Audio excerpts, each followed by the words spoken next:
Hamas's Doha-based leader Ismail Haniyeh says the Israeli army's actions, including its assault on the southern Gazan city of Rafah, have made the fate of the negotiations, in their entirety, unknown.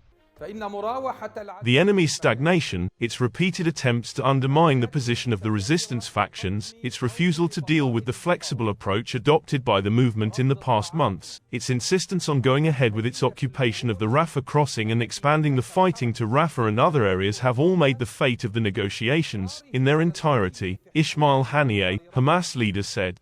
Haniyeh's comments come after Israeli Prime Minister Benjamin Netanyahu insisted there was no humanitarian catastrophe in Rafah.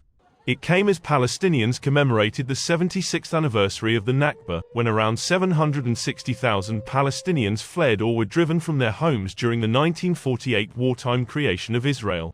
Israeli forces have battled and bombed Hamas militants in and around Gaza's far southern city of Rafah, but clashes have also flared again in northern and central areas which Israeli troops first entered months ago. The upsurge in urban combat in besieged Gaza has fueled U.S. warnings that Israel risks being bogged down in a counterinsurgency operation for years.